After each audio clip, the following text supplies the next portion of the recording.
ಸಾದಿಕ್ ಅಂತ. ನಾನು ಪ್ರಾಚೀನ ಆರೋಗ್ಯ ಪರಂಪರೆ ಸಂರಕ್ಷಣಾ ಟ್ರಸ್ಟ್ನ ಸಂಸ್ಥಾಪಕ ಅಧ್ಯಕ್ಷ ಇದ್ದೀನಿ. ಈಗ ನಮ್ಮ ದೇಶದಲ್ಲಿ ಗ್ರಾಮೀಣ ಆರೋಗ್ಯಕ್ಕೆ ಹೆಚ್ಚಿನ ಒತ್ತು ಕೊಡಬೇಕು ಅನ್ನೋ ಉದ್ದೇಶದಿಂದ ನಾವು ಈ ಪ್ರಾಚೀನ ಆರೋಗ್ಯ ಪರಂಪರೆ ಸಂರಕ್ಷಣಾ ಟ್ರಸ್ಟನ್ನು ಸ್ಥಾಪನೆ ಬಳಸ್ಕೊಂತ ಅನಾದಿ ಕಾಲದಿಂದ ನಮ್ಮ ಪೂರ್ವಜರು ಬೆಳೆಸ್ಕೊಂಡು ಬಂದಿದ್ದಾರೆ. ಈಗ ಹಳ್ಳಿಗಳಲ್ಲಿ ಗ್ರಾಮೀಣ ಪ್ರದೇಶದಲ್ಲಿ ಎಲ್ಲರೂ ಭಾಳ ಜನ ಔಷಧಿ ಕೊಡ್ತಾರೆ. ಯಾವುದೇ ಆಸೆ ಆಕಾಂಕ್ಷೆಗಳಿಲ್ಲದೆ ಪ್ರಾಮಾಣಿಕವಾಗಿ ಆರೋಗ್ಯ ಸೇವೆ ಮಾಡ್ತಾ ಇರೋಂಥ ವೈದ್ಯರಿದ್ದಾರೆ.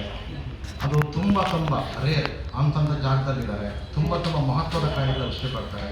ಅವರನ್ನೆಲ್ಲ ಸೇರಿಸಿ ನಾವು ಈ ಪ್ರಾಚೀನ ಆರೋಗ್ಯ ಪರಂಪರೆ ಸಂರಕ್ಷಣೆಯಲ್ಲಿ ಬಂಗಾರಮಕ್ಕಿಯಲ್ಲಿ ಏಪ್ರಿಲ್ 1ಕ್ಕೆ ಇದೇ ತಿಂಗಳು ಏಪ್ರಿಲ್ 1ಕ್ಕೆ ಬಂಗಾರಮಕ್ಕಿಯಲ್ಲಿ ಪ್ರಾಚೀನ ಆರೋಗ್ಯ ಪರಂಪರೆ ವೈದ್ಯರ ಸಂಗಮ ಅಂತ ಒಂದು ಕಾರ್ಯಕ್ರಮ ಹಾಕ್ಕೊಟ್ಟಿದ್ದೀವಿ. ಈ ಕಾರ್ಯಕ್ರಮದ ಉದ್ದೇಶ ಅಂದರೆ ಎಲ್ಲ ವೈದ್ಯರು ಅಂದರೆ ಪ್ರಾಚೀನ ಆರೋಗ್ಯ ಪರಂಪರೆ ಎಲ್ಲರೂ ಇದ್ದಾರೆ.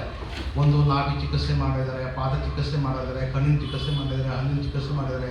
ಇದರ ಬೇರೆ ಬೇರೆ ಆಯಾಮಗಳಲ್ಲಿ ಬೇರೆ ಬೇರೆ ಚಿಕಿತ್ಸೆಗಳನ್ನು ಮಾಡ್ತಾರೆ ಮನೆ ಮದ್ದನ್ನು ಉಪಯೋಗಿಸ್ಕೊಂಡು. ಅವರನ್ನೆಲ್ಲರೂ ಒಂದು ವೈದ್ಯರಿಗೆ ಸೇರಿಸಿ ಒಂದು ಕಾರ್ಯಕ್ರಮ ಆಯೋಜನೆ ಮಾಡ್ತಾ ಇದ್ದೀವಿ. ಉದ್ದೇಶ ಏನಪ್ಪ ಅಂದರೆ ನಮ್ಮ ವೈದ್ಯರಿಗೆ ಸಾಮಾಜಿಕ ಭದ್ರತೆ, ಸರ್ಕಾರದಿಂದ ಮಾನ್ಯತೆ ಬೇಕು, ಮತ್ತು ಸರ್ಕಾರದ ಕಲ್ಯಾಣ ಯೋಜನೆಗಳನ್ನು ಸಿಗಬೇಕು. ಆ ಮಟ್ಟದಲ್ಲಿ ನಮ್ಮ ಚಿಂತನೆ ಆಗಿದೆ, ನಮ್ಮ ಆಶೆ ಆಗಿದೆ. ಹಾಗಾಗಿ ಶ್ರೀ ಛತ್ರ ಬಂಗಾರಮಕ್ಕಿಯಲ್ಲಿ ನಮ್ಮನ್ನು ಕರೆದು ಒಂದು ಅವಕಾಶ ಮಾಡಿಕೊಟ್ಟಿದ್ದಾರೆ ಸಿಲೆಕ್ಟ್ ಫೌಂಡೇಶನ್ ವತಿಯಿಂದ. ಆ ಕ್ಷೇತ್ರದಲ್ಲಿ ಈ ಕಾರ್ಯಕ್ರಮ ಆಯೋಜನೆ ಮಾಡಿದ್ವಿ.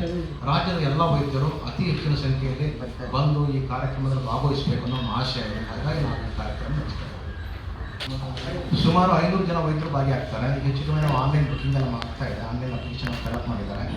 ಆಮೇಲೆ ಈ ಕಾರ್ಯಕ್ರಮದ ಪ್ರಯುಕ್ತ ನಾವು ರಾಜ್ಯದ 3 ಜನ ವೈದ್ಯರಿಗೆ ನಮ್ಮ ಸಂಸ್ಥೆಯಿಂದ ಪ್ರಾಚೀನ ವೈದ್ಯ ರತ್ನ ಪ್ರಶಸ್ತಿಯನ್ನು ಘೋಷಣೆ ಮಾಡಿ ಆಯ್ಕೆ ಮಾಡಿ ಕೊಡ್ತಾ ಇದ್ದೀವಿ. ಈ ವೈದ್ಯ ಕಲೆಯನ್ನು ಪ್ರೋತ್ಸಾಹ ಮಾಡಬೇಕು ಉದ್ದೇಶದಿಂದ ನಾವು 3 ಜನ ವೈದ್ಯರಿಗೆ ನಮ್ಮ ಸಂಸ್ಥೆಯಿಂದ ತಲಾ 10,000 ರೂಪಾಯಿ ನಗದನ್ನು ಕೊಟ್ಟು ಒಂದು ಅಭಿನಂದನಾ ಪತ್ರ, ಶಾಲೆಗಳಿಗೆ ಸನ್ಮಾನ ಮಾಡ್ತಾ ಇದ್ದೀವಿ ನಮ್ಮ ಸಂಸ್ಥೆಯಿಂದ. ಯಾಕಂದರೆ ಈ ವೈದ್ಯ ಪದ್ಧತಿ ಬೆಳೀಬೇಕು, ಉಳಿಬೇಕು ಅನ್ನೋದು ನಮ್ಮ ಆಶೆ. ಯಾವ ರೋಗಕ್ಕೆ ಜಾಸ್ತಿ ಮೆಡಿಸಿನ್ ಈಗ ನಮ್ಮ ವೈದ್ಯರು ಹೆಚ್ಚಿನ ಪಕ್ಷ ಎಲ್ಲ ರೋಗಕ್ಕೂ ಔಷಧಿ ಕೊಡ್ತಾರೆ.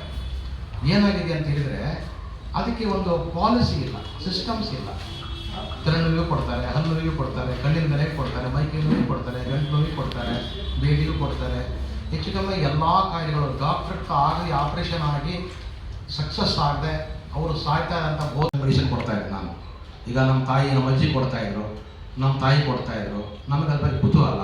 ನಾನು ಶಾಲೆಗೆ ಓದ್ಬೇಕಾದ್ರೆ ಅಮ್ಮ ಹೇಳ ಅದು ತಗೋಬಾ ಅಂತೇಳಿ ಈ ಥರ ಕೈ ತೋರಿಸಿದ್ರೆ ಒಂದು 5 ಜನರಲ್ಲಿ 3 ಜನರಿಗೆ ಔಷಧಿ ಕೊಡ್ತಿದ್ರು. ನಮ್ಮಲ್ಲಿ ನಮ್ಮ ತಾಯಿ ಕೊಡ್ತಿದ್ರು, ಫ್ರೀ ಔಷಧಿ ಕೊಡೋರು. ಅವಾಗ ಬಾಳೆಹಣ್ಣು, ಎಲೆಣಿಕೆಗೆ ಈ ಥರ ಎಲೆಣಿಕೆ, ಬಾಳೆಹಣ್ಣು, ತೆಂಗಿನಕಾಯಿ ಔಷಧಿ ಕೊಡ್ತಿದ್ರು. ಅದೆಲ್ಲ ನೋಡಿಬಿಟ್ಟು ನಮ್ಗೆ ಅದರೊಳಗೆ ಕುತೂಹಲ ಜಾಸ್ತಿ ಆಯಿತು. ನೋಡೋಣ ನಾವು ಮಾಡ್ತಾ ಬಂದ್ವಿ. ಈ ಲೇಡೀಸ್ಗೆಲ್ಲ ಮತ್ತು ಜೆಂಟ್ಸ್ಗೆಲ್ಲ ಮಕ್ಕಳಾಗಿದ್ದ ಕಾಯಿಲೆಗೆಲ್ಲ ಒಂದು ಭಾರಿ ಸರಳ ಔಷಧಿ ಬಾಳೆಹಣ್ಣು ಕೊಡ್ತಿದ್ದು, ನಮ್ಮ ಅಮ್ಮ ಕೊಡ್ತಿದ್ರು. ಈಗಲೂ ತುಂಬ ಜನ ಇದ್ದಾರೆ, ತುಂಬ ಔಷಧಿ ಕೊಡ್ತಾರೆ. ಹಳ್ಳಿಗಳಲ್ಲಿ ಗ್ರಾಮೀಣ ಭಾಗದಲ್ಲಿ ಕೊಡ್ತಾರೆ. ಅವರು ಭಾನುವಾರ ಕೊಡ್ತಾರೆ, ಗುರುವಾರ ಕೊಡ್ತಾರೆ. ಕೆಲವರು ಇನ್ನೂ ದುಡ್ಡು ತೊಗೊಳ್ಳೋದಿಲ್ಲ. ತುಂಬ ಜನ ಇದ್ದಾರೆ. ಅಂಥವ್ರನ್ನೆಲ್ಲ ಒಂದು ಒಟ್ಟುಗೂಡಿಸಿ ಅವರಿಗೆ ಒಂದು ಕಾನೂನು ಅಡಿ ತರಬೇಕು ಅನ್ನೋ ಒಂದು ಉದ್ದೇಶ ಇದೆ. ಸರ್ಕಾರದ ಮಾನ್ಯತೆ ಕೊಡಿಸ್ಬೇಕಂತ ಎರಡನೇ ಇದೆ. ಮತ್ತು ನಾವೇನಪ್ಪ ಅಂದರೆ ನಾವು ಪಾರಂಪರಿಕ ಆರೋಗ್ಯ ಶಿಕ್ಷಣ ತರಬೇತಿ ಮತ್ತು ಸಂಶೋಧನೆ ಅಂತೇಳಿ ಒಂದು ಕೇಂದ್ರ ಸ್ಥಾಪನೆ ಮಾಡ್ತಾ ಇದ್ದೀವಿ.